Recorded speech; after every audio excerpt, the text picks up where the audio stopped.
nuevamente estamos juntos, como lo hacemos cada semana, para estudiar.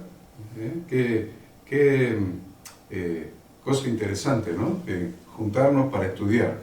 Es lindo estudiar, pero cuanto más cuando lo que vamos a estudiar es la porción que corresponde a la semana de las Sagradas Escrituras. Así que le damos la bienvenida a todos ustedes a una nueva porción del Pentateuco, las que corresponden a esta semana. Son porciones, parshiot, las dos parshiot que corresponden a esta semana. Buenos días, Ada, buenos días, gente. Hola a todos, muy buenos días. Agradecidos a Dios por el día hermoso que nos regala, por el regalo de la vida y sobre todo por este privilegio que tenemos de asistir una semana más a esta cita de Dios, a este encuentro con Él para meditar en su palabra, para congregarnos, para edificarnos mutuamente. Así que bueno, mucho trabajo hoy por delante. Como Horacio decía, son dos porciones. Va a corresponder la número 29 y la número 30. Dos porciones, como siempre, sumamente ricas, llenas de enseñanzas, de aplicaciones para nuestra vida. Y bueno, y un tiempo especial, ¿no? Porque la verdad es que estamos continuando con la cuenta del Omer, ¿no? Estamos camino hacia las fiestas de las semanas o fiesta de Pentecostés. Hoy es el día 21 de esta cuenta, o sea que estamos en el tercer Shabbat, en el tercer sábado, se está cumpliendo la tercera semana en este caminar hacia el encuentro con Dios, a ese simbolismo del monte Sinaí, para recibir su Torá en nuestra mente y en nuestro corazón. Así que días especiales, días de preparación, días de introspección. Y si te parece, comentamos de qué se trata. Bien, tenemos muchísimo trabajo hoy porque son dos parshiot y tendríamos que tener por lo menos 6-7 horas para desarrollarlas como nos hubiera gustado, pero bueno, contamos con 1 hora y media para desarrollar todos los temas, así que vamos a sintetizar bastante, vamos a tomar solamente los temas más importantes y dejaremos para que después cuando ustedes se junten con la congregación, los que están juntos en este momento, que son algunas iglesias que sabemos porque nos avisan que se juntan en los diferentes salones para ver o escuchar juntos la enseñanza, bueno, que sigan un rato más para desarrollar algunos de los temas importantes que nosotros no alcanzamos a desarrollar en este estudio. Así que vamos a ir rápidamente tocando los temas que hemos considerado más trascendentes, más relevantes, más prácticos para nuestra vida y para la vida de ustedes, y ustedes después analizarán el resto de los temas. Así que vamos directamente a la número 29. Bien, la número 29 recibe el nombre en hebreo de Aharei Mot, que significa después de la muerte. Y usted dice, ¿después de qué muerte? Bueno, ustedes fíjense que comienza hablando de después de la muerte de los hijos de Aarón. La porción se encuentra en Levítico capítulo 16, 1 al 18, 30. Es decir, son 3 capítulos, 16, 17 y todo el capítulo 18. Luego tenemos Amós 9, del versículo 7 al 15, esa es la porción de los profetas, y también de los profetas Ezequiel 22, del 1 al 16. Y vamos a tomar del Nuevo Testamento el pasaje de 1 Corintios capítulo 6, versículos 9 al 20. Los temas que habla esta porción es el día de la expiación, llamado también Yom Kippur, el día más solemne para el pueblo de Israel, está relatado en todo el capítulo 16. Luego tenemos en el capítulo 17, va a hablar del santuario único, la prohibición de comer la sangre. Y en el capítulo 18 va a hablar específicamente de actos de inmoralidad prohibidos. El pueblo de Dios, como un pueblo diferente, tiene sus propias reglas, sus propias leyes, sus propias instrucciones para funcionar de acuerdo al plan de Dios. Y si hacemos una pequeña síntesis de la historia que venimos estudiando hasta llegar a la porción de hoy, ustedes recuerdan que Moisés, cuando Israel llegó al pie del Sinaí, Dios les entrega la Torá allí en el Sinaí. Luego de esto, cuando Moisés desciende del monte, se encuentra con el episodio del becerro de oro, lo que hizo que Moisés rompiera la ley, razón por la cual luego...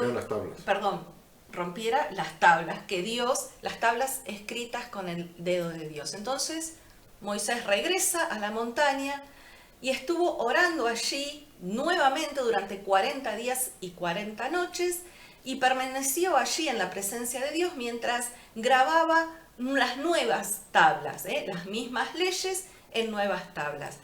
Entonces, luego de estos 40 días, Moisés baja de la montaña el día 10 del mes séptimo, llevando con él estas nuevas tablas como señal de que el pacto de Dios con Israel seguía en pie.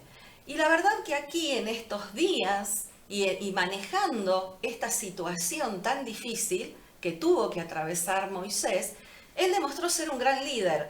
¿Por qué? Porque él tenía que intermediar de alguna manera entre ambas partes. ¿Por qué? Porque por un lado tenía que guiar a los israelitas a hacer teshuvá, ¿no? A hacer arrepentimiento. Todo el proceso de arrepentimiento por el gran pecado que habían cometido. Y por otro lado, él tenía que interceder ante Dios para lograr que Dios perdonara al pueblo. Y la verdad que ese fue el momento de la máxima representación del nombre Israel. ¿Ustedes se acuerdan cuando Dios cambia el nombre de de Jacob, le dice que va a llamarse Israel? Israel significa el que lucha con Dios y con las personas y prevalece. Y eso fue exactamente lo que el pobre Moisés tuvo que hacer, ¿no? Tratar con Dios y tratar con la gente. Entonces, ese día que Moisés desciende de la montaña con las segundas tablas, iba a ser inmortalizado, convirtiendo su aniversario en el día más sagrado del año. Este día que nosotros referimos como Día de la Expiación, Día del Perdón o Yom Kippur, que está todo relatado en el capítulo 16. En este día el proceso de arrepentimiento y de expiación se debía repetir año tras año. Así es como se perpetúa un evento transformador convirtiéndolo en un ritual. La verdad es que nosotros podemos afirmar que todas las instrucciones de Dios contenidas en su palabra tienen poco peso ¿hasta qué momento? Hasta el momento que se convierte para nosotros en hábitos de acción que a su vez se transforman en hábitos del corazón. Nos ha pasado muchas veces que hemos caído en la emoción de un momento cuando ciertas cosas las podemos entender, cuando entendemos ciertas instrucciones, cuando las descubrimos, cuando se nos hace revelación las instrucciones de Dios. Sin embargo, poco tiempo después, esa emoción se desvanece y la verdad que quedamos tal como éramos antes sin haber cambiado.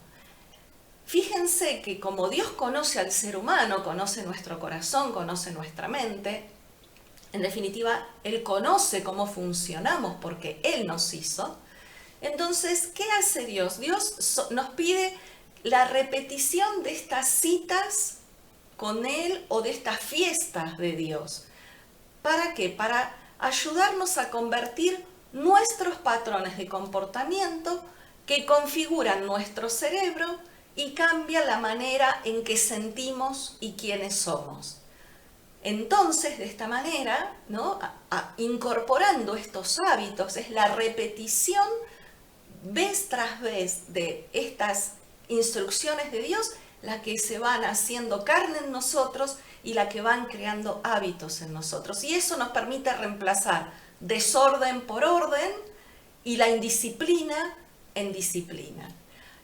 Algunas personas nos ha pasado al conversar con nosotros que dicen, se refieren a esto como un legalismo seco, ¿no? Como carente de espíritu. Sin embargo, este sistema de repetición ideado por Dios fue un conjunto de leyes para regular la conducta humana, poner el foco en la lealtad a Dios y también poner un límite a la descontrolada energía humana, permitiendo ejercitar el autocontrol, y así nuestra conducta se va a mantener estable a lo largo del tiempo. Es maravilloso porque entonces podemos entender, ¿no?, a través de este mecanismo ideado por Dios, esta repetición de citas, esta repetición de estudiar año tras año las porciones, las instrucciones de Dios contenidas en la Torá, porque de esa manera se trata de la repetición de la acción. Lo repetimos y es la única manera que entonces se arraigue en nuestra mente y en nuestro corazón. Dios espera que lo repitamos día tras día, año tras año, aplicando sus instrucciones de forma metódica y consistente, alentándonos a tener autodisciplinas y sobre todo a ser responsables. Así es como logramos que sus instrucciones formen hábitos del corazón. ¿Por qué? Porque para nosotros la Torá son los valores absolutos de Dios. Y me encanta porque en medio de un mundo donde todo es relativo, la moral, los valores, las costumbres, los principios, en un mundo relativo, nosotros, sus hijos, su pueblo, tiene valores absolutos, esos valores absolutos de Dios, sobre los cuales construir nuestra vida, nuestra conducta, nuestros pensamientos y nuestros sentimientos. Qué bueno, qué buena introducción. Es nada más que la introducción, así que imagínense a las 2 de la tarde cuando terminemos la primera. Bueno, qué lindo que es poder empezar. A ver, vamos a empezar con el versículo 1. El versículo 1 del capítulo 16. Exacto. Versículo 1 del 16 dice: y habló Yahweh a Moisés después de la muerte de los 2 hijos de Aarón, cuando se acercaron delante de Yahweh y murieron. Parece el relato de un cuento, ¿no? De un cuento, pero es una tragedia. Sinceramente es una tragedia. Aarón tenía 4 hijos varones que eran sacerdotes, y de los cuales los 2 mayores murieron. ¿Y por qué murieron? Murieron porque se acercaron delante de Dios con fuego extraño. Entonces, entraron, ¿qué quiere decir que se acercaron delante de Dios con fuego extraño? Entraron en el lugar santísimo. Por eso después Dios prohíbe que entren en el lugar santísimo los sacerdotes, y aún el sumo sacerdote se lo prohíbe a lo largo del año, excepto una sola vez por año, un solo día por año, que es el día relatado en este capítulo que estamos estudiando, que es el día de expiación. Al principio es como que no tenían claro el concepto, por eso Dios lo aclara a través de su siervo Moisés en este capítulo. Por eso entraron al lugar santísimo. Y entraron 2 personas, cuando tenía que entrar uno solo, y era el sumo sacerdote. Entraron Nadab y Abiú, y entraron con fuego extraño, y los mató el fuego. Es muy interesante. En Números 26:61 lo relata, en Levítico capítulo 10, versículos 1 y 2, ya lo hemos estudiado. Entonces ellos tomaron su incensario y pusieron un fuego que no era el fuego encendido por Dios. Dios había encendido el fuego en el altar de bronce a la entrada del tabernáculo. Encendió el fuego directamente Dios, de un fuego que salió desde el lugar santísimo, donde estaba el arca, y encendió ese fuego, y ese fuego los sacerdotes no tenían que permitir que se apagara nunca, y de ahí se tomaba todo el fuego para el servicio. Sin embargo, Nadab y Abiú, quién sabe de dónde habían tomado el fuego, pero no del el fuego encendido por Dios. Y entraron con ese fuego extraño. Ahora ya sabemos lo que es el fuego extraño. Era un fuego que no había sido tomado del fuego que Dios mismo había encendido en el altar de bronce. ¿Cuál es el fuego que Dios ha encendido? El fuego que Dios ha encendido es su palabra. Este es el fuego que Dios ha encendido en nuestro corazón. Dice la Escritura que cuando viniera el Espíritu Santo sobre sus hijos, sobre su congregación, sobre su pueblo, Él daría su palabra, su Torah, sus instrucciones en nuestra mente y en nuestro corazón. Daría su Torah en nuestra mente y la escribiría en nuestro corazón. Miren qué interesante, 2 tablas de piedra que fueron donde fueron escritas las instrucciones de Dios en Sinaí son reemplazadas por dos elementos, la mente y el corazón, a través del Espíritu Santo escribiendo sus instrucciones en nuestra mente y en nuestro corazón. Por lo tanto, lo que proviene de Dios, el fuego que proviene de Dios para nuestra vida, es todo mandamiento, toda enseñanza de la Torah, de la Biblia, de la palabra de Dios. No es solamente del Pentateuco, es de toda la Biblia, desde Génesis hasta Apocalipsis. Ese es el fuego encendido por Dios en nuestra mente, en nuestro corazón, y cuando sacamos elementos, mandamientos, cuando como siervos de Dios damos instrucciones a las personas o adoramos a Dios o hacemos cualquier tipo de ritual que no surja del fuego encendido por Dios en su palabra, entonces estamos tomando fuego extraño. Todo mandamiento de enseñanza que es sacado de fuera de la Torah es fuego extraño. Entonces, Dios tiene que acomodar esto.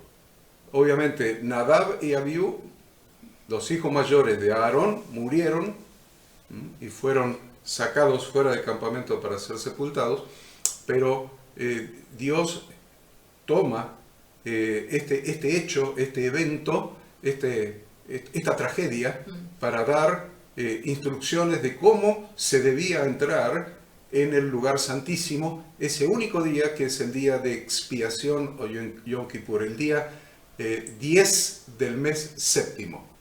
El día 10 del mes séptimo según el calendario de Dios. Solamente una vez por año, solamente ese día. Entonces, vamos a tomar cosas bien prácticas antes de continuar. Cosas prácticas. ¿Qué pasó? Ustedes ya lo leyeron a lo largo de la semana, han leído todo este capítulo y los siguientes, porque han estudiado desde el domingo pasado hasta hoy esta parashá, o estas dos, que son parashot, porque son dos, es plural, o parshiot, es igual. Entonces, ¿qué cosas hemos aprendido durante la lectura de esta semana?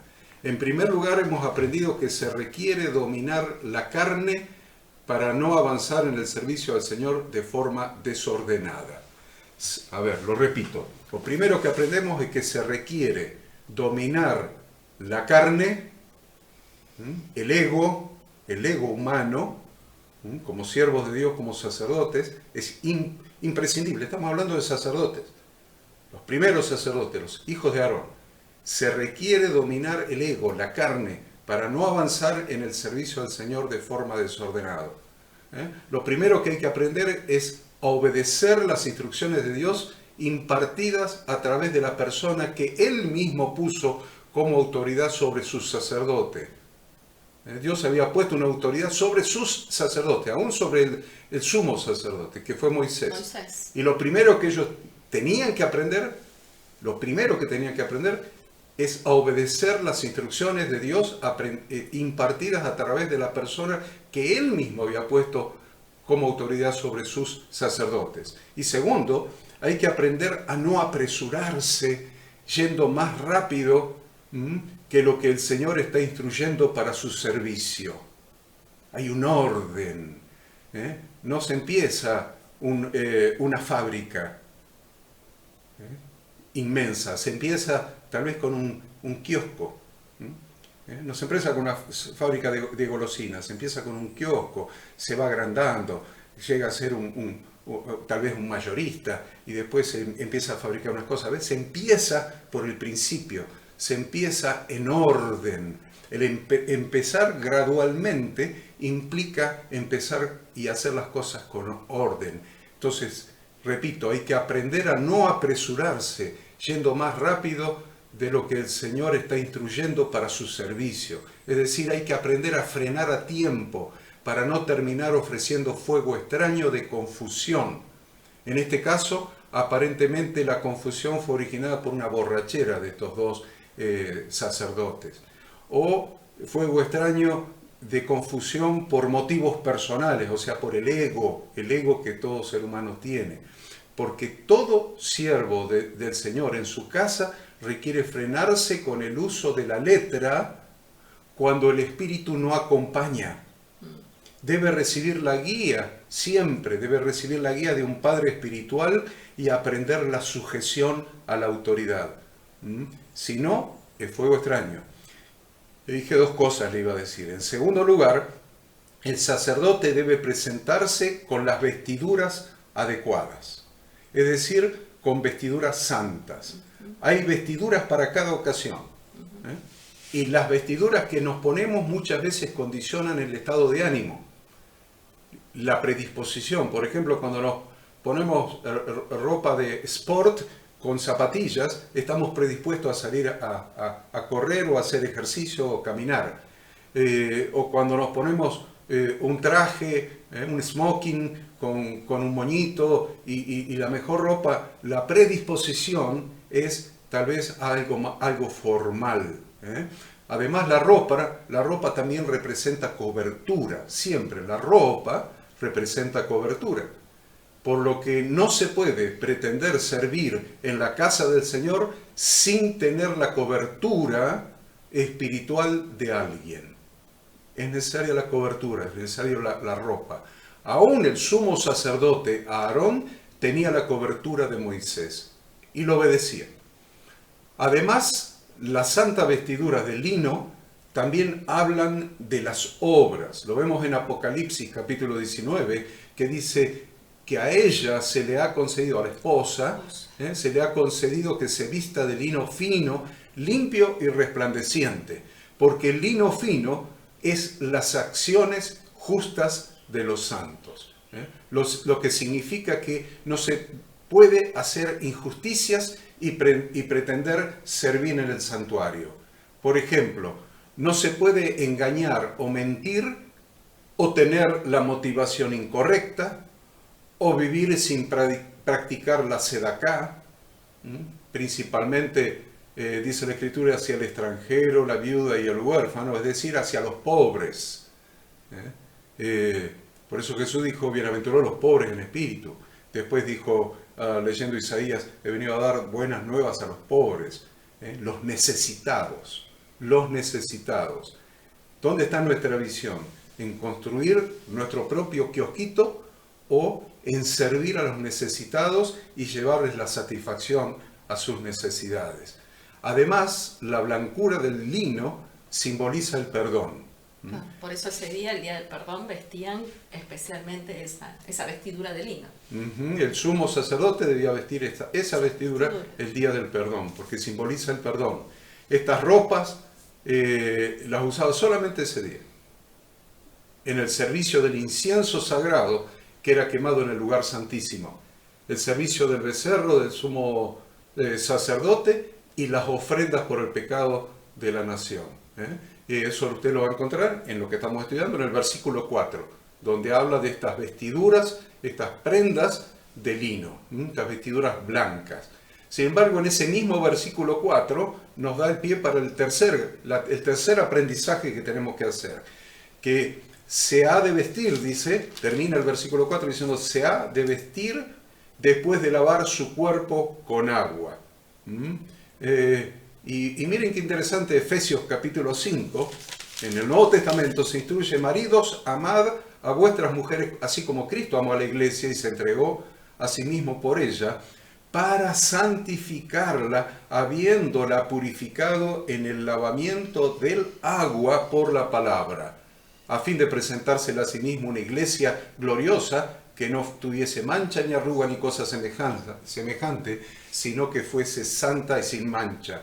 Entonces, ¿cuál es el lavamiento de que está hablando acá para que la iglesia sea santa y sin mancha? El lavamiento del agua por la palabra. El primer lavamiento es por el bautismo para ser añadido a la congregación de Yahweh. Y luego viene el lavamiento permanente, cotidiano, por la palabra de Dios, es decir, por la obediencia. Juan capítulo 13, Jesús le dijo: el que está lavado no necesita sino lavarse los pies, pues está todo limpio. Y vosotros limpios estáis, aunque no todos, porque estaba Judas ahí.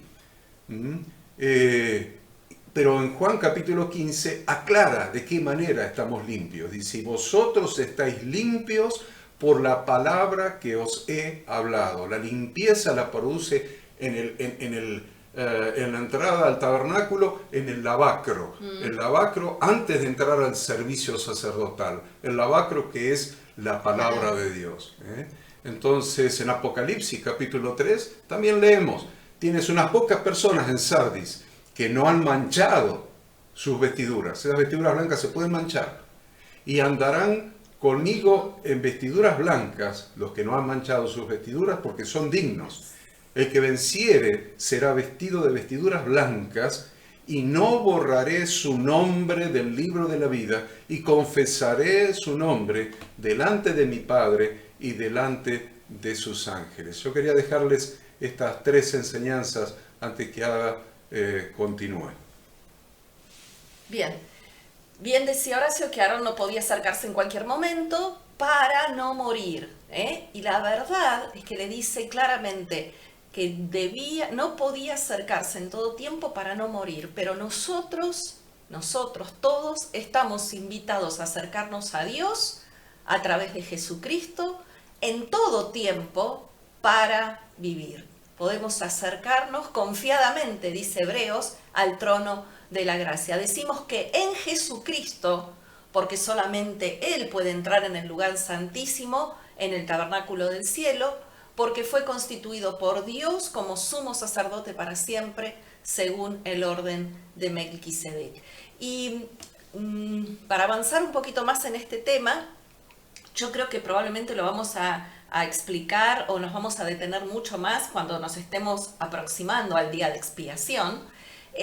Pero ustedes probablemente leyendo, estudiando en la semana, han visto de estos 2 machos cabríos que debían presentarse y se echaban suerte sobre estos 2 machos cabríos. Uno sería para ofrenda por el pecado de toda la nación y el segundo portaría todos los pecados del pueblo y sería despeñado en el desierto. Y la verdad es que, ¿por qué es tan importante esto? Porque hay una gran similitud con Jesucristo como el chivo expiatorio. Jesús fue llevado al desierto para ser tentado por el diablo. A Jesús lo quisieron despeñar, eso está en Lucas 4:28. Hay una gran similitud entre Jesús y ese chivo expiatorio. Y en definitiva, Jesús con su muerte y su sacrificio fue ese chivo expiatorio que cargó, que llevó, que pagó con su propia vida por nuestros pecados. Hubo un precio muy alto que Él tuvo que pagar. Por eso no debemos perder conciencia del peso del pecado que Yahshua cargó. Él lo cargó entregando su vida por nosotros. Bien, hablamos también de que el sumo sacerdote era el que entraba directamente a solas sin ningún intermediario y luego dice salpicaba la sangre sobre el altar del holocausto. Está todo allí bien explicado, este procedimiento, estas instrucciones que Dios le da al sumo sacerdote a través de Moisés. Al enviar el macho cabrío al desierto, los pecados son retirados del pueblo y alejados para nunca más oír de ellos. Por eso el Salmo 103:12 dice: cuanto está lejos el oriente del occidente, hizo alojar de nosotros nuestras rebeliones. Y para terminar el capítulo 16, el último versículo dice que será un estatuto perpetuo. El versículo 34, 16:34 dice: esto tendréis como estatuto perpetuo para hacer expiación una vez al año por todos los pecados de Israel. Y Moisés lo hizo como Yahweh le mandó. Con respecto al capítulo 17, que lleva por título El Santuario Único, habla este capítulo de que las ofrendas a Dios de animales no pueden ser elevadas en ningún otro lugar que no sea el altar de Dios. Aun cuando el sacrificio esté dedicado a Dios, no puede hacerse en ninguna otra parte. La Torá enfatiza que todas esas ofrendas hechas en otro lugar están terminantemente prohibidas. Queda prohibido degollar animales consagrados en todo lugar fuera del patio del tabernáculo. Entonces, uno leyendo esto probablemente se pregunte, bueno, ¿y por qué es tan terrible faenar, matar un animal fuera del templo? Y la verdad es que Dios en la creación puso al hombre como la máxima autoridad y le dio la responsabilidad de velar y de cuidar por la creación. Entonces, tenemos permitido, o en ese momento se tenía permitido utilizar animales de manera justificada, es decir, para llevarlos como ofrenda. Sin embargo, si hacemos algo que invalide esta muerte del animal, como en este caso dice matarlo fuera del tabernáculo, la Torá dice que la muerte del animal es comparable al derramamiento de sangre. Si se mataba al animal de manera justificada, no se hacía nada malo e incluso se santificaba al animal al ofrecerlo como ofrenda. Ahora, si hacían un procedimiento incorrecto o en el lugar incorrecto se lo mataba para el sacrificio, la verdad es que como los animales también fueron creados por Dios y comparte con el ser humano ciertas características fisiológicas, la verdad es que nos causaríamos un daño subconsciente y nos acercaríamos a un camino sangriento. Haría que el hombre realmente sea un ser sanguinario. Dios nos dio el mundo para que lo embellezcamos, lo cuidemos, lo desarrollemos, no para que lo destruyamos. Matar animales y no poder usarlos para el beneficio del hombre es una seria violación de la tarea de desarrollar y utilizar apropiadamente el mundo de Dios. Qué bueno que establece la forma, el orden. Siempre en las Escrituras está establecido el orden de Dios para todo.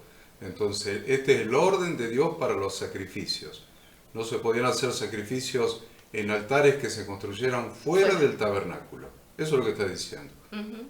Y cuidando la vida de los animales, ¿no? Si bien hay algunos hoy que se han ido para el otro lado y por ahí hacen todo un culto del cuidado de los animales, lo cierto es que somos responsables de administrar bien la creación de Dios y los animales son parte de esa creación. Por eso el versículo 7 habla inclusive de que nunca más sacrificarán sus sacrificios a los demonios.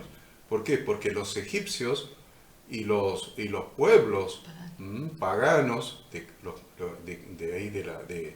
de Canaán hacían sacrificios a los demonios. Y dice, nunca más sacrificarán sus sacrificios a los demonios tras de los cuales han fornicado. Nosotros sabemos que el Santo Templo de Jerusalén fue destruido en el año 70 por el general Tito, romano. Pero eso no significa que ya no haya más templo. Sigue habiendo templo. hay un santo templo en el cielo, hay un tabernáculo en el cielo, donde Jesús está oficiando como sumo sacerdote según el orden de Melquisedec. En ese templo, Jesucristo presentó su propio sacrificio en expiación por nuestros pecados, y en ese tabernáculo es donde Él presenta diariamente nuestros sacrificios de alabanza, nuestros sacrificios de adoración, donde Él, como sumo sacerdote, realiza la intercesión. Ahora esa intercesión, esa adoración, esas alabanzas, esas oraciones, son semejantes a lo que había en el altar del incienso, y ese incienso con que el sumo sacerdote entraba a la misma presencia de Dios cuando presentaba su sacrificio. Entonces eso lo tiene en Apocalipsis 8:3, si después ustedes lo quieren verlo, donde aclara que se le dio mucho incienso para añadirlo a las oraciones de todos los santos sobre el altar de oro que estaba delante del trono. Hoy Jesucristo está ante el altar de Yahweh en el cielo, en el verdadero tabernáculo. Hebreos capítulo 8, ministro del santuario y de aquel verdadero tabernáculo que levantó el Señor y no el hombre. Hebreos 13, tenemos un altar del cual no tienen derecho de comer los que sirven al tabernáculo. Solamente en Jesucristo son aceptables por Dios nuestros sacrificios. 1 Pedro 2:5, vosotros también como piedras vivas, sed edificados como casa espiritual y sacerdocio santo, para ofrecer sacrificios espirituales aceptables a Dios por medio de Jesucristo. Solamente por medio de Él son aceptados nuestros sacrificios. Vamos entonces rápidamente ahora al capítulo 17, Ada. Breve, aunque sea un comentario breve. Para terminar el capítulo 17, la primera parte habla de lo que vimos, del santuario único, y ahí esto que decías de ofrecer sacrificios espirituales, ¿no? Es el desafío que tenemos día a día. Nosotros cada día debemos presentarnos como un sacrificio, muriendo a nuestra carne, a nuestro yo, a nuestros deseos, para vivir conforme a su voluntad. Y el capítulo 17, a partir del versículo 10, habla de la prohibición de comer la sangre. Dios establece esta prohibición de ingerir carne, o sea, de comerla, la sangre, perdón, y también habla de el mandamiento de derramarla en tierra y cubrirla. O sea, cuando parte de la sangre se rociaba en el altar y otra parte al pie del altar, esa sangre se tapada. ¿Y por qué? ¿Por qué? Porque dice claramente el versículo 11, 17:11 dice, pues el alma de la carne en la sangre está. Debido a que la vida está en la sangre, Dios designó que la sangre fuese lo que es elevado al altar para expiar. Puesto que la vida depende de la sangre, se puede decir que la sangre representa la vida. La vida de todo ser es la sangre que está en su cuerpo. Dios estableció que la sangre del sacrificio se derramara para indicar que la vida de la víctima sacrificada era ofrecida a Dios en lugar de la vida del pecador como rescate por ella. Era la vida del animal, esa vida que estaba en la sangre, vida por vida. El pecador debía morir, en este caso la víctima era la que moría, y era la sangre que contenía la vida la que era ofrecida en el altar. Primera de Pedro 1:2 nos dice, nosotros fuimos elegidos según la presencia de Dios Padre en santificación del Espíritu para obedecer, fuimos elegidos, elegidos según la presencia de Dios para obedecer y ser rociados con la sangre de Jesucristo. Fuimos elegidos para obedecer y para ser rociados con la sangre de Jesucristo. Esto es muy importante que lo entendamos, porque muchos dicen que solamente la sangre de los sacrificios en el tabernáculo era la que era derramada, porque la sangre es de Dios, es de Dios. Entonces, yo dice solamente las de los sacrificios, no, sin embargo, aclara muy bien este capítulo que toda sangre de todo animal que se ha muerto, ya sea dentro del tabernáculo para los sacrificios o fuera del tabernáculo, en cualquier lugar para consumo, para consumo humano, debía ser derramada.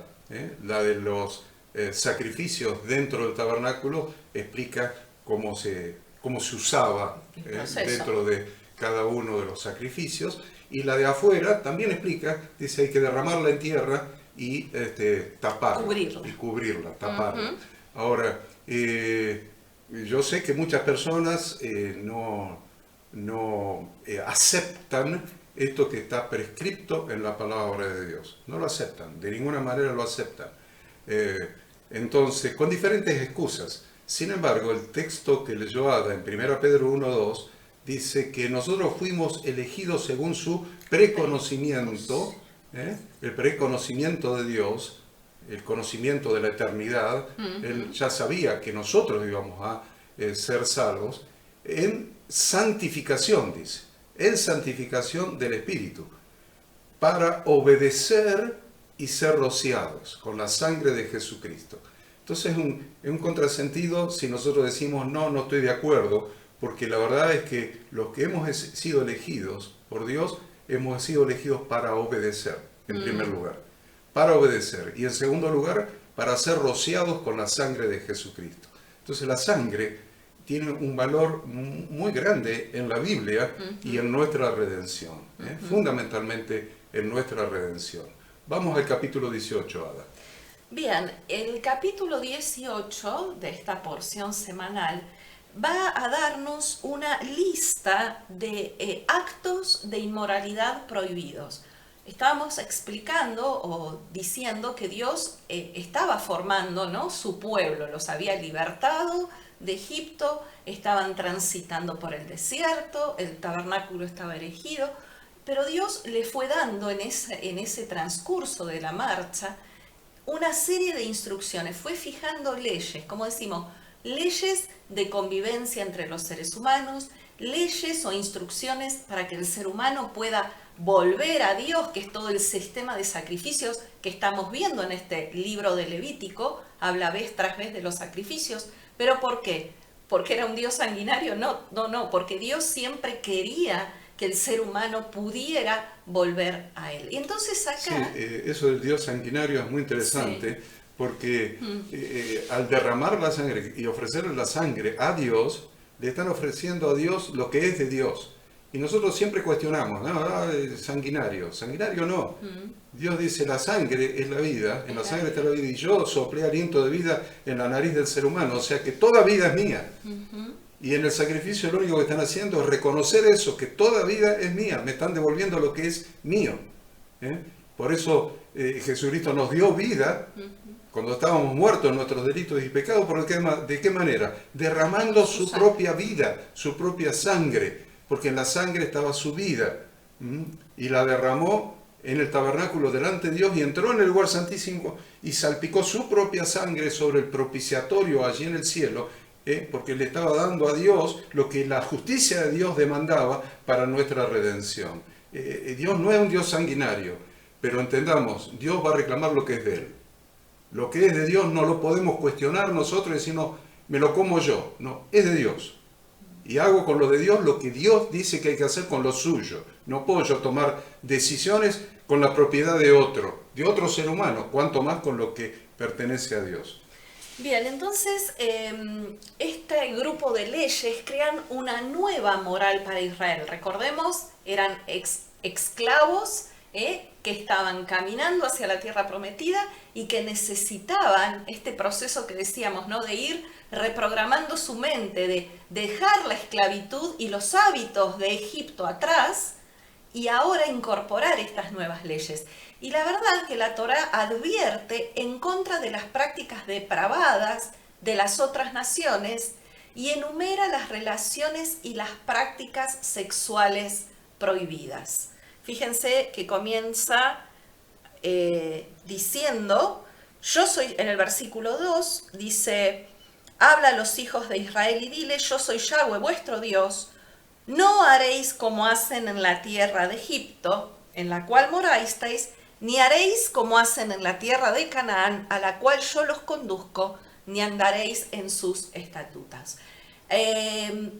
Estas leyes sobre relaciones sexuales prohibidas se dan justo después del relato de Yom Kippur, que lo vimos 2 capítulos atrás, ¿no? En el capítulo 16.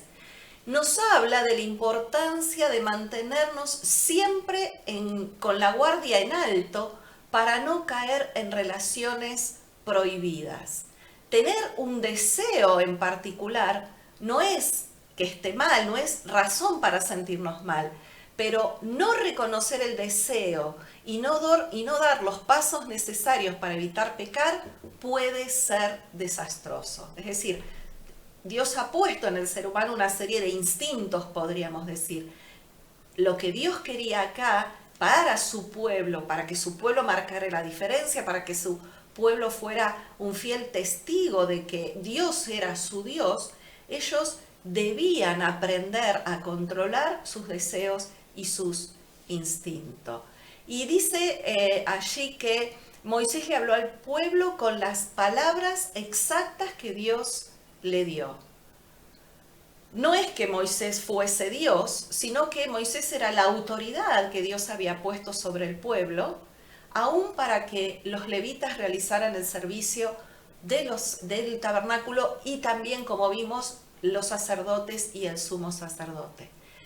El reino de Dios no se puede funcionar sin estar bajo autoridad. Esto lo hablamos en los capítulos anteriores y lo volvemos a repetir. Por eso vemos que Pesaj es una fiesta familiar bajo el sacerdocio del padre de familia. Esa fiesta que hace un poquito más de 3 semanas atrás celebramos, ¿no? Esa salida de la cautividad de Egipto, esa redención del pecado. Es una fiesta familiar, pero hay una autoridad en esa fiesta familiar, que es el sacerdote del hogar, que es el hombre de familia, el padre de familia, quien encabeza, quien dirige, quien coordina esta ceremonia. Y el Yom Kippur, relatado en el capítulo 16, es un servicio congregacional bajo el sacerdocio del sumo sacerdote. Siempre se trata de un cuerpo bajo autoridad espiritual. En la congregación de Yahweh están desterrados el individualismo y el materialismo. Vez tras vez vemos que Dios demanda eso de su pueblo. Siempre es colectivo, siempre es en conjunto. Fíjense que habla de 2 naciones. Dice que no debían hacer ni como hacían en Egipto, ni como de donde habían salido, ni tenían que hacer lo que hacían en Canaán, que es hacia donde Él los estaba llevando. Tanto Egipto como Canaán eran las 2 tierras más decadentes del mundo desde el punto de vista moral. No debían justificar el pecado sobre la excusa de que todos lo hacen. Esa frase, ¿no? ¿No les pasa a ustedes como padres que muchas veces ponemos límites o le decimos a nuestros hijos tal fiesta no, tal evento no, tal actitud no, tal acto no lo hagas? Ah, pero dicen, ¿en qué se excusan? Y bueno, pero todos lo hacen. Fulanito lo hace, menganito lo hace, todos lo hacen. Y eso no podía guiar la conducta del pueblo de Israel. Se le exhorta a Israel a que evite las costumbres que estaban arraigadas en esas naciones. Los egipcios eran el ejemplo de una sociedad degenerada, capataces crueles que esclavizaban a otros y que además, como vimos también, todo el tiempo estaban ofreciendo sacrificios a dioses paganos. Los cananeos, que eran los que habitaban en la tierra prometida, hacia donde ellos estaban yendo, eran moralmente decadentes. Se unían en formas bestiales y sacrificaban a sus propios hijos al dios del fuego llamado Moloch. Por lo tanto, nuestra moral y nuestra ética tienen su raíz en el Sinaí y no se pueden cambiar. Mientras que las reglas que legislan la vida de las naciones, las leyes que hoy legislan todas las naciones, esas leyes con las que viven, están en un constante flujo de cambio. Nosotros, como pueblo de Dios, nuestro modo de vida, nuestros valores, nuestra moral, todo tiene su raíz en el Sinaí y en esa voz divina que nos obliga eternamente en toda cultura en la que estemos habitando y en medio de cualquier país en donde estemos viviendo. Porque esas leyes, dijimos, son morales, son trascendentes, son eternas. Las leyes y los decretos de la Torá, sus estatutos y sus ordenanzas son eternamente válidos, ya sea que los entendamos o que no los entendamos, que a veces nos parezcan razonables o a veces no nos parezcan razonables, que nos parezcan actuales o no. Debemos aceptar el origen divino y la naturaleza inmutable de las leyes de la Torá, de la misma manera que aceptamos sus decretos. Por eso el versículo 4 y 5 dice: mis ordenanzas pondréis por obra y mis estatutos guardaréis, andando en ellos, yo Yahweh vuestro Dios. Por tanto, vuelve a repetir, guardaréis mis estatutos y mis ordenanzas, los cuales, haciendo el hombre, vivirá en ellos, yo Jehová.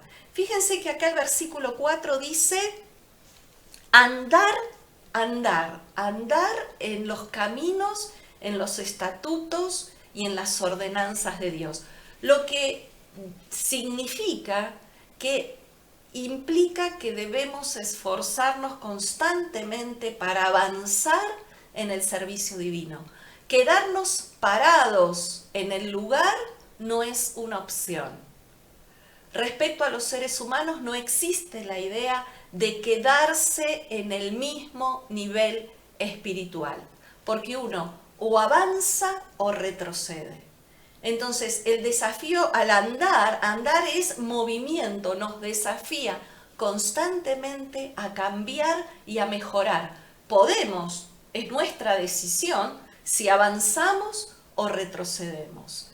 Cuanto más tiempo se permanezca una persona en sus malos hábitos, en sus malas costumbres, más difícil le va a ser separarse de los mismos.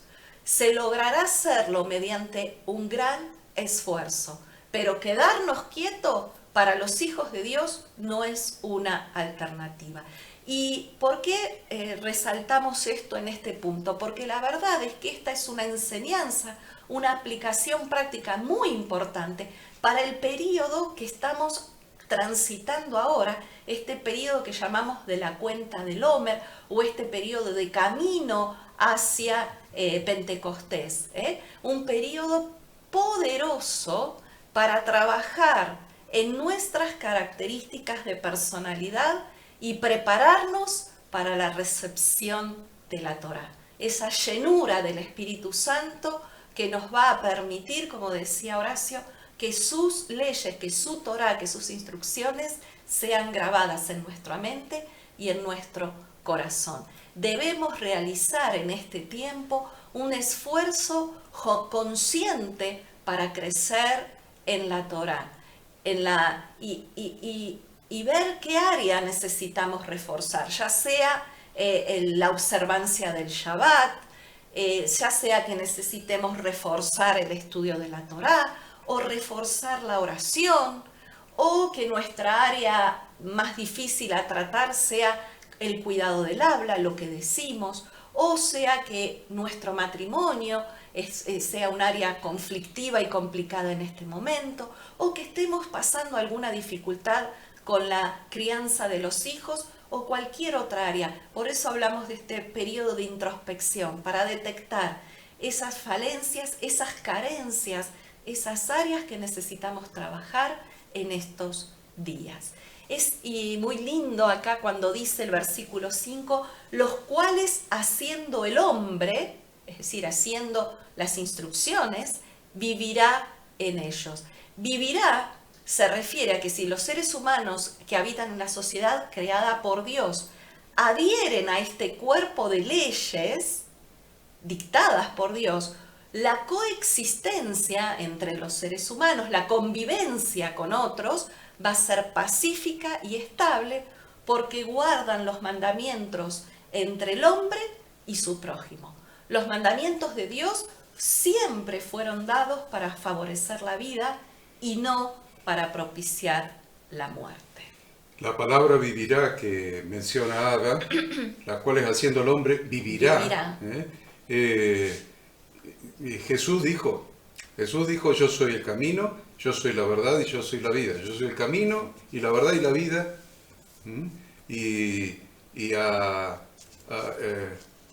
¿Por qué acá está diciendo que la Torá es la vida y Jesús está diciendo yo soy la vida?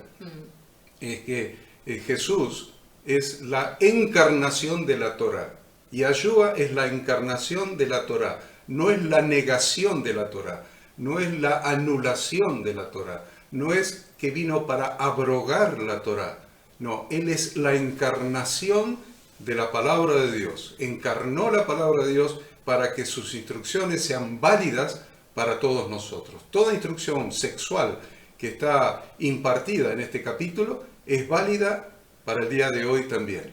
Hemos leído en estos últimos días un artículo en los diarios de hermanos que se quieren casar entre ellos porque han tenido 2 hijos, etc. O la naturalización de ciertas conductas prohibidas específicamente por este capítulo. Léalo con detenimiento. Entonces, porque hemos recibido muchas preguntas pastorales al respecto, si se puede casar tal con cual o lo que sea, y está todo clarito acá. Entonces, cuando uno dice, bueno, me puedo casar con tal persona que tiene tal grado de parentesco lejano, cercano, lo que sea, bueno, hay que recurrir a este capítulo de la Torá y ajustarse a las instrucciones emanadas de él para decidir esas cosas. Entonces, como ya estamos casi avanzados, vamos a la parasha siguiente, la parasha siguiente que es la número 30. ¿Cómo se llama la número 30, Ada, y qué incluye? Bien, la número 30 se llama Kedoshim, que significa, su raíz es la palabra Kadosh, ¿no? Que significa apartados o santos. Y acá vamos a leer Levítico capítulo 19 y capítulo 20, todo el 19 y todo el 20. De los profetas, Ezequiel 20, del 2 al 20, y Mateo 5, del 43 al 48. Acá va a hablar de leyes de santidad y de justicia. Eso va a estar bien detallado, todas estas leyes de santidad, por eso la palabra Kedoshim, leyes de santidad y de justicia van a estar todas relatadas en el capítulo 19. Y el capítulo 20 va a hablar de las penas por haber violado todas estas prohibiciones que vinimos estudiando, tanto en el capítulo 18 como el que vamos a leer en el capítulo 19. O sea, Dios condena, ¿no? Dios da una pena cuando se cometían esos actos de inmoralidad prohibidos. Las leyes y los decretos de la Torá, sus estatutos, sus ordenanzas, dijimos que son eternamente válidos, no importa la cultura del lugar, no importa el país en el que vivamos, nos parezcan razonables o no.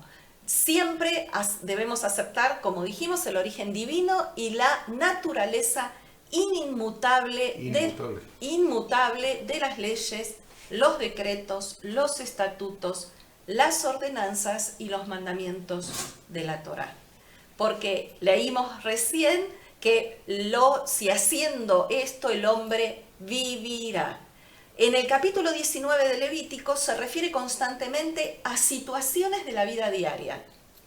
Habla de familia, de agricultura, el pago del salario a los trabajadores, la honestidad que debe regir la vida de los hijos de Dios, la justicia en el trato con el prójimo, en la justicia en el uso de tablas y medidas, es justamente en la vida diaria, en la vida de todos los días, donde debemos llevar a la práctica el mandamiento de amar al prójimo. ¿Por qué? Porque justamente en medio de todas estas leyes, dentro de este capítulo 19, está el mandamiento, el gran mandamiento de amar al prójimo. Entonces, la pregunta que también acá nos podemos hacer es si un hombre común y corriente, como somos nosotros, podemos aspirar a la santidad. Y a la luz de la Torá y de las instrucciones de Dios, sí podemos hacerlo. La Torá nos dice que no solamente es posible alcanzar el objetivo de la santidad, sino que tenemos la obligación de hacerlo. Nuestra porción nos presenta este mandamiento no como una idea teórica, sino que detalla los pasos exactos que debemos dar para lograr la santidad. Esta porción menciona la mayoría de las cosas esenciales de la Torá, ¿sí? Podríamos decir que prácticamente es como una síntesis, este capítulo 19, del espíritu de toda la Torá. La base para ser una persona santa es el control de nuestros deseos. Dijimos, no podemos evitar los deseos, pero sí podemos resistirnos a ellos. Dios nos da la orden de ser santos y a continuación enumera en este capítulo aproximadamente unos 50 mandamientos. ¿Para qué? Para que alcancemos el objetivo de la santidad. Dios nos dice que llevar una vida santa implica cumplir sus instrucciones y sus mandamientos. Fíjense la cantidad, ¿no?, de mandamientos que están incluidos en estos breves capítulos. Precisamente porque Israel es el pueblo elegido por Dios para revelarse a las naciones, está llamado a ser una nación santa como Dios lo es. Esta santidad debe extenderse a todas las áreas de la vida para instaurar un orden social justo y diferente a todas las naciones que rechazan al Dios verdadero. El Dios de Israel es diferente a cualquier otro Dios y el pueblo de Dios debe ser diferente también. Eso nos alcanza a nosotros que hemos sido injertados en el pueblo de Dios por Jesucristo. Exacto. Entonces tenemos que ser diferentes. El gran problema de los jóvenes hoy es que si uno se hace un tatuaje, todos se lo hacen porque no quieren ser diferentes. Si uno se pone un arito, todos se lo ponen porque no quieren ser diferentes. Si uno se corta el pelo de determinada manera o usa determinada ropa, hoy los jóvenes no quieren ser diferentes. Bueno, la Torá a nosotros nos manda ser diferentes. No hay vuelta que darle. O sea, deberíamos enseñar eso a nuestros hijos desde pequeños. Porque somos hijos de Dios, el mundo no lo es, y por eso Dios nos manda a ser diferentes. Es directa, lisa y llanamente así. Nos manda a ser diferentes. Entonces, los capítulos 18 y 19, 18 de la parasha anterior y 19 de esta, está una larga lista de pecados. Y en el capítulo 20 se explican los castigos por infringir las instrucciones de Dios con relación a esos pecados, ¿no? Entonces... Y esto se relaciona con la porción de Ezequiel, porque justamente Ezequiel tenía la misión de mostrarle al pueblo la penosa situación en la que había caído Israel y que el resultado de esa inconducta, de haber, si ustedes leen ahí Ezequiel, es tremendo, ¿no? Cómo describe todo lo que Dios había dicho. En estas dos parashot. Exactamente. Todo lo que Dios dijo que no había que hacer, el pueblo de Israel lo hizo. Y eso obviamente les produjo como consecuencia ir al exilio. Y en el Nuevo Testamento lo vemos a Jesús explicando el verdadero amor al prójimo puesto en práctica. Entonces comienza el 19. El 19 dice, habló Yahweh a Moisés diciendo, habla a toda la congregación de los hijos de Israel y diles, santos seréis porque santo soy yo, Yahweh vuestro Dios. Cada uno temerá a su madre y a su padre, y mis días de reposo guardaréis. Yo, Yahweh vuestro Dios, no os volveréis a los ídolos, ni haréis para vosotros dioses de fundición. Yo, Yahweh vuestro Dios. Yo siempre les digo, toda la Biblia es la palabra de Dios, pero cuando está firmada la oración, el mandamiento, Yo Yahweh. Y acá todo el tiempo vemos que dice yo Yahweh. préstenle el doble de atención cuando está firmado. Cuando Dios dice, todo esto es mi palabra, toda la escritura es inspirada por Dios, dice el Nuevo Testamento, y útil. Pero cuando, además de ser palabra de Dios, Dios se toma el trabajo de poner su firma a continuación de un mandamiento, ojo con esos mandamientos. Entonces, santos seréis, porque santo soy yo, Yahweh, vuestro Dios. Es fuerte eso. Entonces dice, no, porque como el pecado abunda, entonces no hay problema. Abunda, pues la gracia sobreabunda. Y si la gracia sobreabunda, no importa que sigamos pecando. Miren lo que está diciendo acá. Qué mal fuimos enseñados mucho tiempo, ¿no? Qué mal hemos sido enseñados. Dios está diciendo, ustedes serán santos porque yo soy santo. Y vuestro cuerpo, dice Romanos, es templo del Espíritu Santo. Entonces, miren, ¿qué meto dentro del templo del Espíritu Santo? ¿Qué meto? Sangre, que Dios prohíbe que coma sangre. Y mi cuerpo es templo del Espíritu Santo y yo le meto alimentos prohibidos. Hay muchas cosas que podemos explicar, pero no es la intención justificar a Dios. Nuestra intención no es justificar los mandamientos de Dios. Nuestra intención es enseñar a obedecer los mandamientos de Dios. Cada uno temerá a su madre y a su padre. Es interesante porque el versículo 2 habla a toda la congregación de los hijos de Israel. Dios manda a hablar a toda la congregación en conjunto. Y les enseñó a todos simultáneamente. Entonces, ¿por qué a toda la congregación? Porque uno de los castigos más tremendos que aplica la Torá, la desobediencia, es ser apartados de la congregación. Es uno de los castigos más fuertes, más intolerables para la gente perteneciendo a la congregación, ser apartados de la congregación. Era el castigo de los leprosos, ser apartados de la congregación. Sin embargo, hoy vemos gente que no tiene este concepto del Espíritu Santo, no tiene este concepto de Dios, no tiene como valioso pertenecer a la congregación. Vemos gente que dice, yo me congrego solo, yo estoy en mi casa, oro, escucho la para allá, me meto en internet y veo no sé cuántos maestros de Biblia, de Torá, de evangelismo, de lo que sea, y me quedo en casa y oro y leo la Biblia y ya está, pertenezco al pueblo. No pertenece al pueblo. ¿Cómo va a pertenecer al pueblo si está fuera del pueblo? ¿Cómo va a pertenecer a la Argentina si está en Noruega?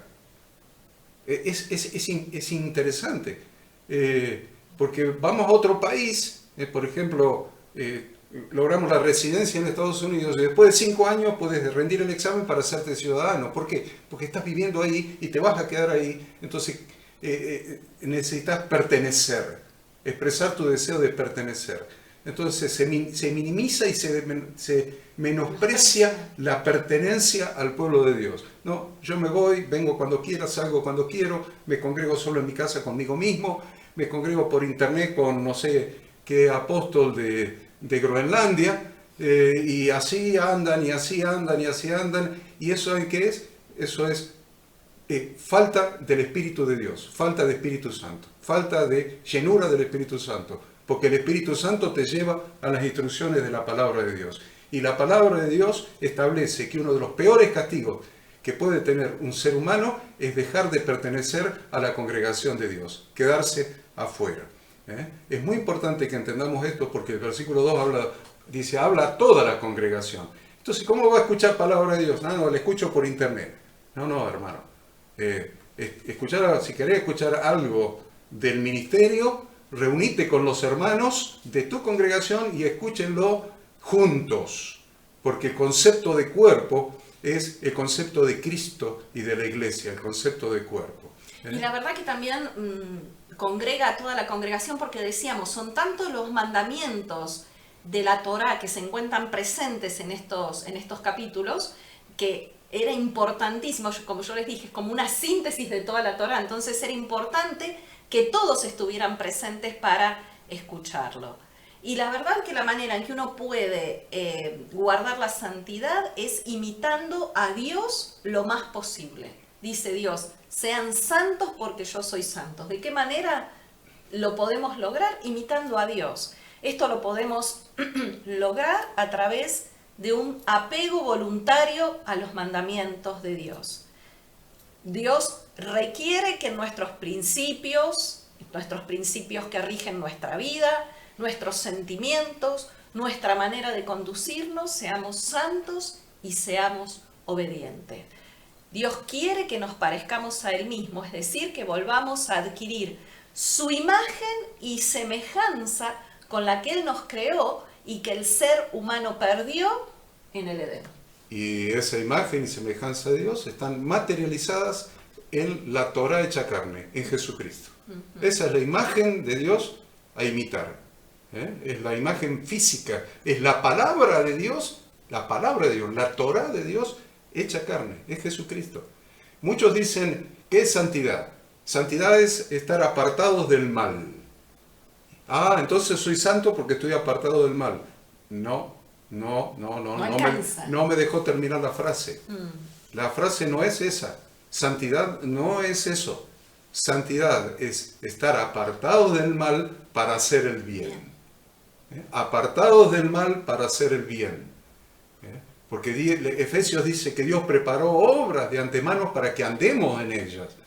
Entonces, santidad no es solamente haber sido perdonados nuestros pecados por medio de la fe, no por obras para que nadie se gloríe, pero lea un poquito más abajo, un par de versículos más, y va a encontrar que una vez que recibió por gracia la salvación, por medio de la fe, sin obras, resulta que usted fue salvo para buenas obras. Por lo tanto, esa santificación implica ser apartados del mal para hacer el bien. Para hacer el bien. Es muy importante que entendamos esto. Somos apartados del mundo para pertenecer a un pueblo. Somos apartados de Egipto para pertenecer a la congregación de Dios.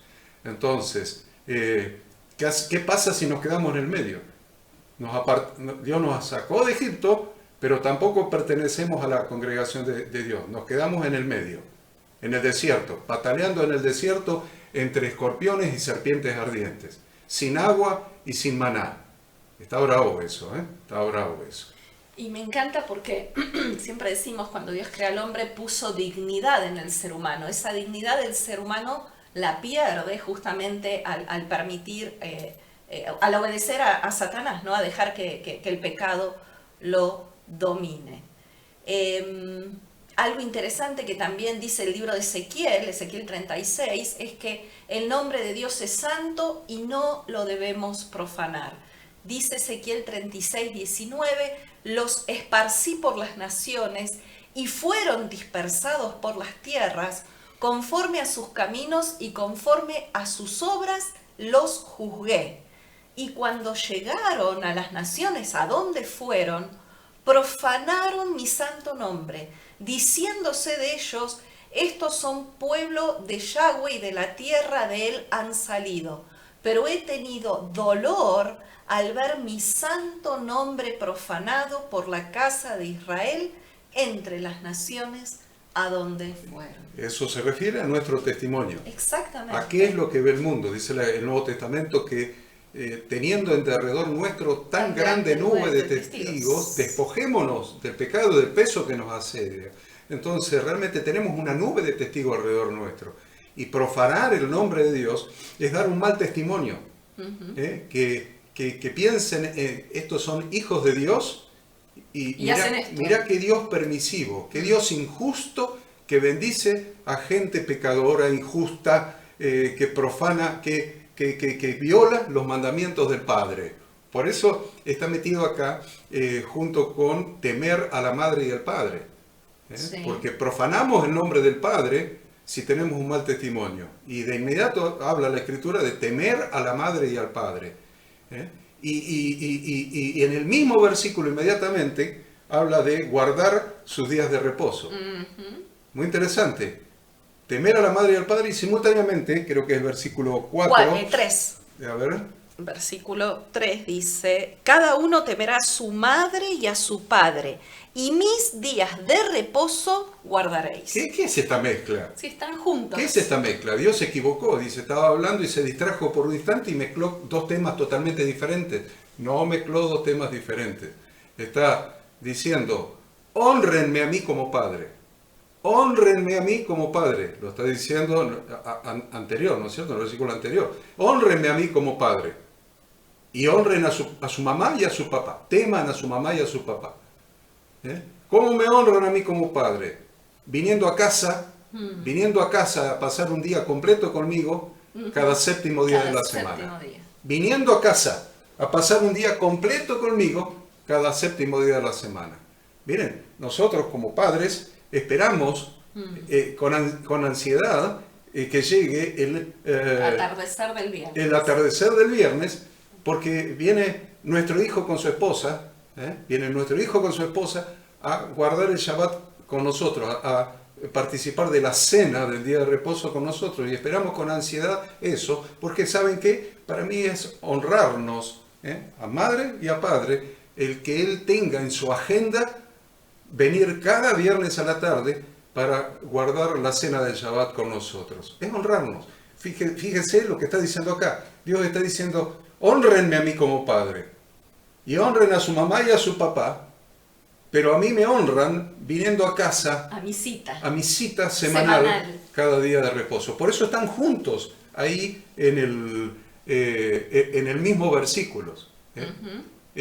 Temer, entendemos que es reverenciar, tener respeto, tener miedo, pero ¿de qué? De ofenderlos. De ofenderlos, de lastimarlos, de no cuidarlos, porque honrar incluye cuidar.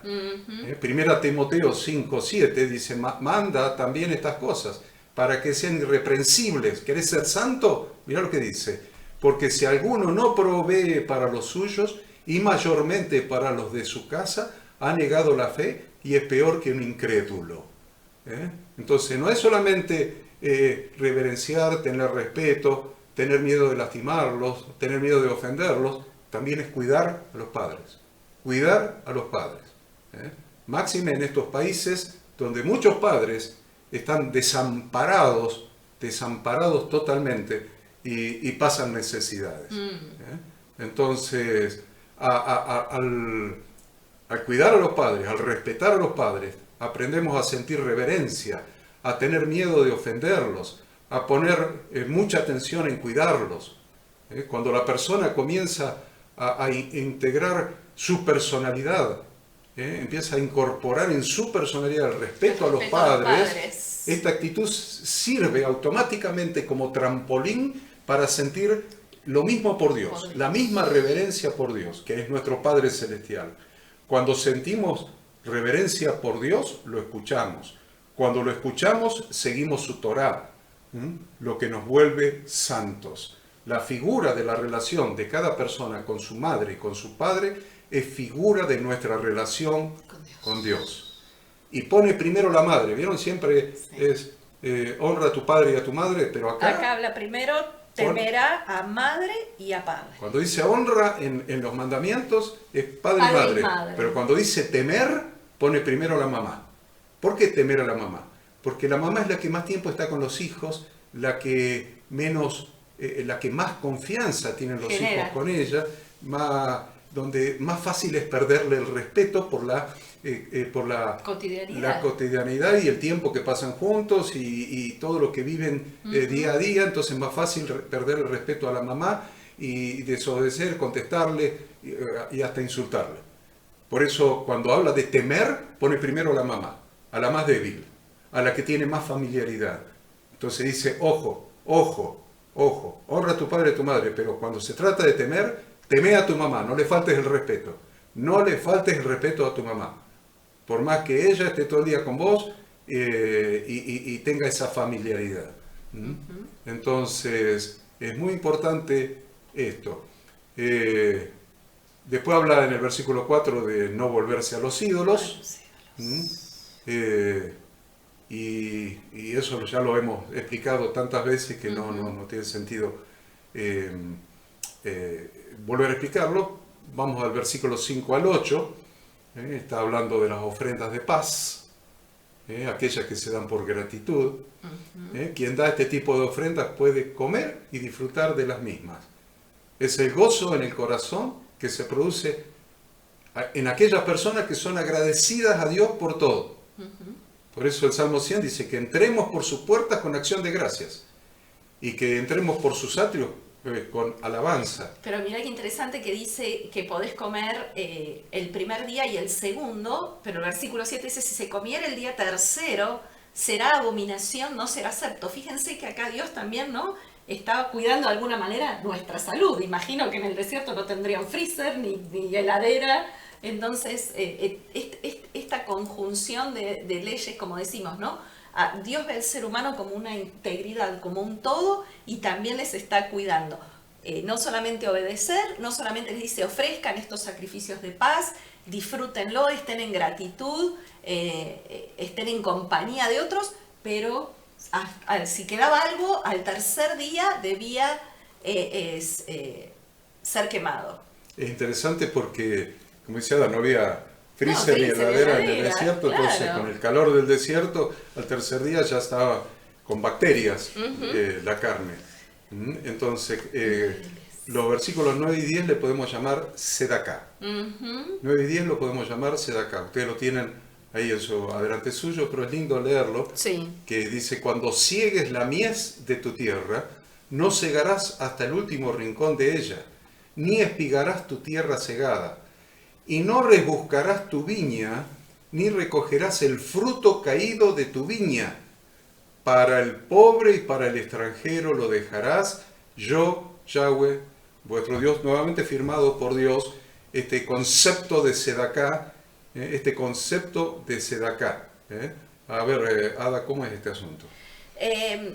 Es hacer justicia, solidaridad y bondad con los pobres. Acá habla de que un pedacito del campo, la esquina del campo, debía ser dejada sin cosechar y se les debía dar a los pobres el acceso irrestricto para tomar restos de la cosecha. Sedaká significa, dijimos también, solidaridad. Es la restitución del derecho de un semejante a vivir con dignidad. Es tremendo. Yo hoy hablaba de que Dios hizo al ser humano digno, ¿no? Una manera de restituirle dignidad al pobre que fue hecho y creado a imagen y semejanza de Dios, tanto como nosotros, cuando nosotros le ayudamos, cuando nosotros los tenemos en consideración. Lo que hacemos es restituir el derecho a que esa persona viva con dignidad. La ayuda a quienes necesitan no es entonces un acto de bondad, sino que es una obligación ética para los hijos de Dios. Sí, porque muchas personas cuando ayudan al necesitado, vamos a cambiar pobre por necesitado, me gusta esto porque Jesús enfatizó en todo tipo de necesidades, principalmente espirituales. Entonces, no se puede traducir sedaká como justicia y bondad, por ejemplo. Yo traduzco como justicia y bondad. Pero bondad habla de algo de nuestro corazón que es negado por Jesús. Jesús dijo, ¿por qué me llamas bueno? No hay ninguno bueno sino solamente Dios. Entonces no se trata de justicia y bondad, se trata de justicia y solidaridad. Porque no es justo que yo tenga más que mi semejante. ¿Por qué hay gente rica y hay gente pobre? ¿Es justo que haya gente rica y gente pobre? No es justo, porque tienen la misma dignidad humana. Solamente que el sistema ha repartido los bienes de esa manera inequitativa por determinados motivos, que algunos dicen, no, pero es equitativo porque hizo la inversión del capital. Todas las tonterías que se le ocurre decir. Están hablando con un contador, así que esas tonterías para mí son tonterías. Es inequitativo que haya gente pobre y gente rica.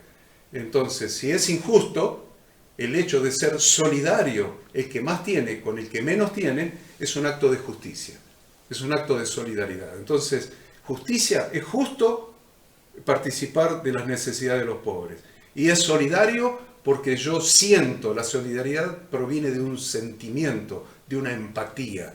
Siento el dolor del prójimo, siento la necesidad del prójimo. Entonces, por eso es justicia, porque produce equilibrio, y solidaridad, porque produce empatía. Entonces, Deuteronomio, capítulo 15, dice, sin falta le darás, y no serás mezquino, de corazón mezquino, cuando le des, porque por ello te bendecirá Yahweh tu Dios en todos tus hechos y en todo lo que emprendas. Haciéndose de acá. Porque no faltarán necesitados o menesterosos en medio de la tierra. Y por eso yo te mando diciendo, abrirás tu mano a tu hermano, al pobre y al menesteroso en tu tierra. Y 2 Corintios capítulo 9, que les invito a que lo lean completo, pero en el versículo 10 dice que Dios da dos cosas. Lo que nos da para comer, para consumir, pero nos da siempre un poquito de más para que hagamos sedacá, para que compartamos con el necesitado. A ver, dice, y el que da semilla al que siembra, primero el que siembra, y pan al que come, proveerá y multiplicará, ¿qué cosa? La semilla que te da para sembrar, y aumentará los frutos de vuestra sedacá. Aumentará los frutos de vuestra sedacá, de vuestra justicia y solidaridad, para que estéis enriquecidos en todo, para toda generosidad, la cual produce por medio de nosotros acción de gracias a Dios. Vamos con el versículo 11 al 14, que habla de... No hurtaréis, no engañaréis, ni mentiréis el uno al otro. ¿Y a qué se está refiriendo? Se refiere a básicamente lo que la Torá hace hincapié es la importancia de la confianza. Así como a ninguna persona sana, vieron que ahí habla de no ponerle tropiezo al ciego.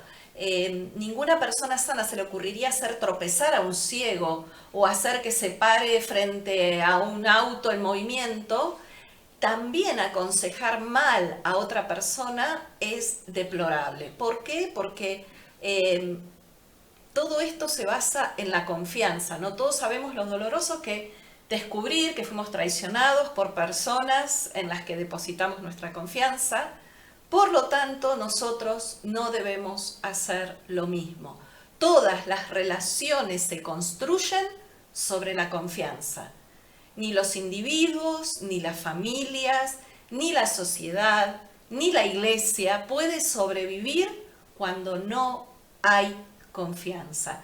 Cuando llegamos a entender esto y comprendemos que engañar o confundir a una persona no se diferencia de permitir que un ciego cruce una avenida con el semáforo, estando en verde, con certeza seremos más sensibles a cada palabra que pronunciamos. Siempre en el fondo, el espíritu de todas estas leyes, los abogados hablan del espíritu de la ley. ¿Cuál es el espíritu de todos estos mandamientos? Dijimos, Dios espera que seamos santos, sujetándonos a sus instrucciones para ser un pueblo que marque una diferencia, pero siempre está poner especial atención en el prójimo. ¿Cómo amo a mi prójimo? Cuidando su vida, cuidando su salud, cuidando sus bienes, porque acá también habla de los bienes, habla de cuando una persona trabaja que tiene derecho a cobrar su salario. Entonces siempre Dios pone el foco, pone la atención de todas estas instrucciones para resguardar al más débil, al más pobre, al más excluido. Los versículos 15 y 16 hablan de cómo los jueces deben hacer justicia y cómo nosotros debemos tener un criterio de justicia. Equilibrado, equilibrio, equidad, justicia. Los versículos 17 y 18 hablan de no aborrecer al hermano, pero no solamente de no aborrecer, sino de razonar. Dice, razonarás con tu prójimo para que no participes de su pecado. Cuando el hermano te ha equivocado, tómate el trabajo de razonar con él.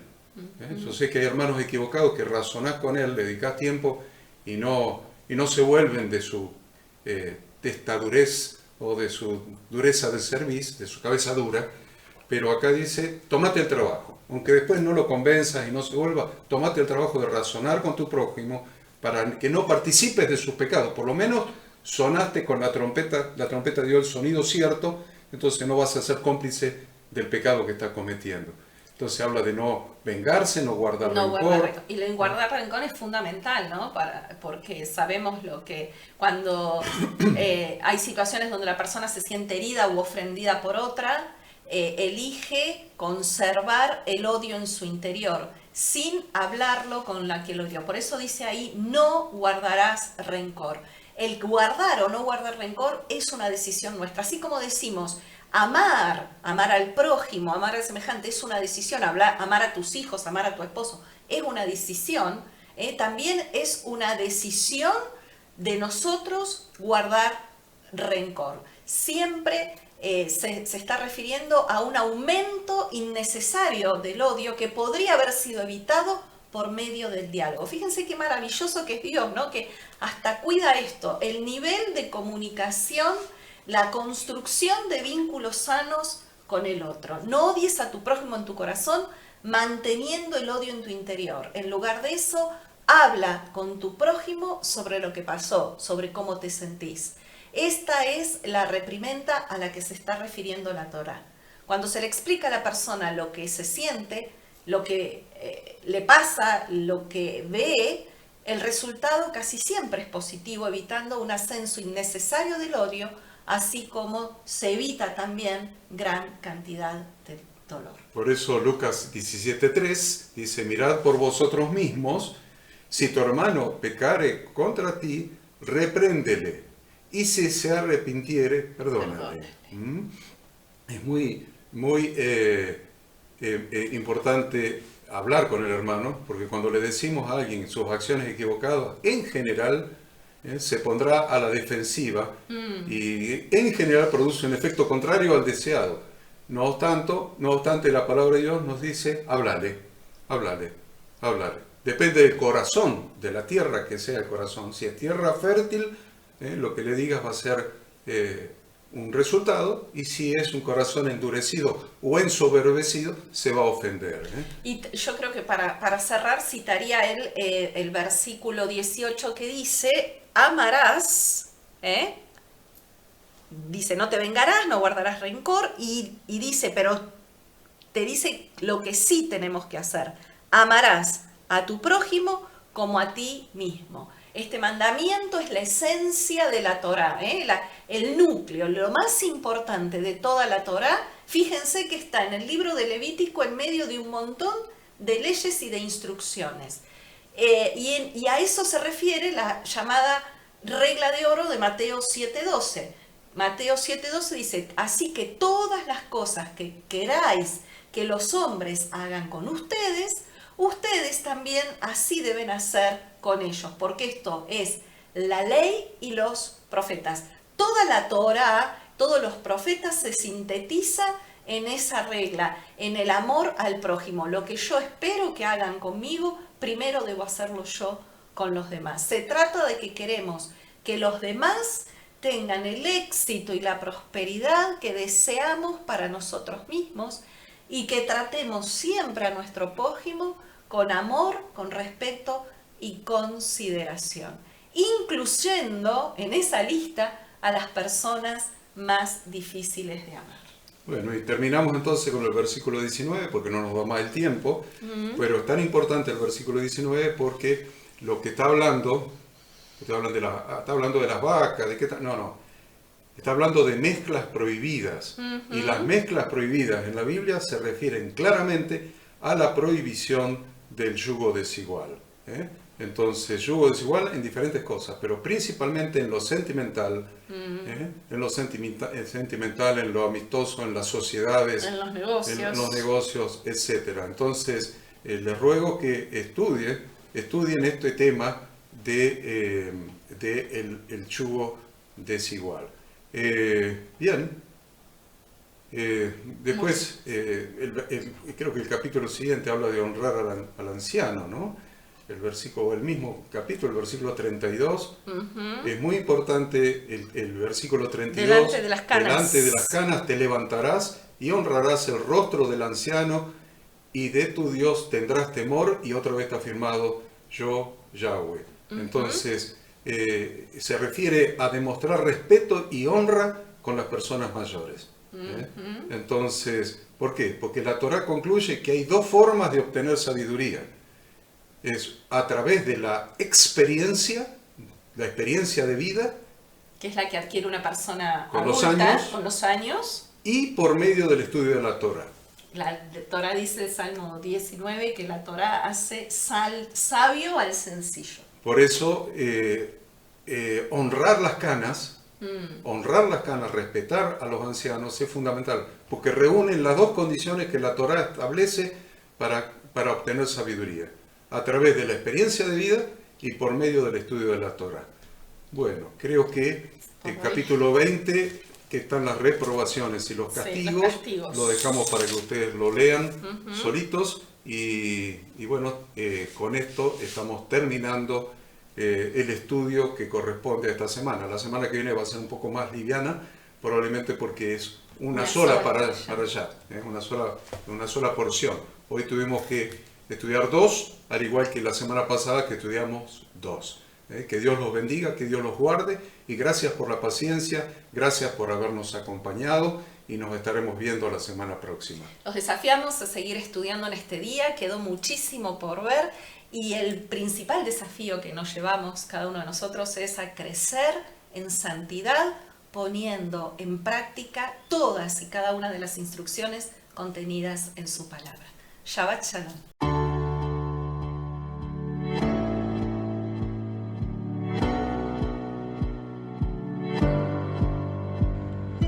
Queremos que tú también conozcas esta herramienta que durante los últimos 18 años ha sido útil para las iglesias de todo el mundo de habla hispana, capacitando cientos de siervos de Dios. Las formas de aprender están cambiando, y Ministerio Bíblico Internacional, a través de su Facultad Bíblica, brinda programas de formación ministerial bíblica, teológica y práctica para la multiplicación y edificación de la iglesia 100% online. Respondiendo a las necesidades de hoy, para aquellos que no cuentan con la posibilidad de asistir a clases presenciales, donde quiera que estés, en todo lugar, recibirás el material de estudio y verás las clases en vivo y on demand, accediendo a través de tu celular, PC, tablet o Smart TV. Recibe tu capacitación en las siguientes carreras: diplomado en teología para maestros de grupos de evangelismo y discipulado, licenciatura en teología pastoral, diplomado en teología y práctica ministerial para pastores, líderes y servidores. Súmate a los pastores que han organizado un grupo de estudio tutorial a distancia en la congregación con estudiantes locales y de las otras iglesias de la zona. Esta es tu oportunidad como seguidor de Cristo para comenzar tus estudios y completar tus exámenes desde la comodidad de tu hogar y en los horarios que tengas disponibles. Súmate al liderazgo de este tiempo y adquiere las habilidades, herramientas y valores necesarios para impactar el mundo con la palabra de Dios y transformar la vida de aquellos que creen al Evangelio. Para más información, ingresá a facultadbiblica.com.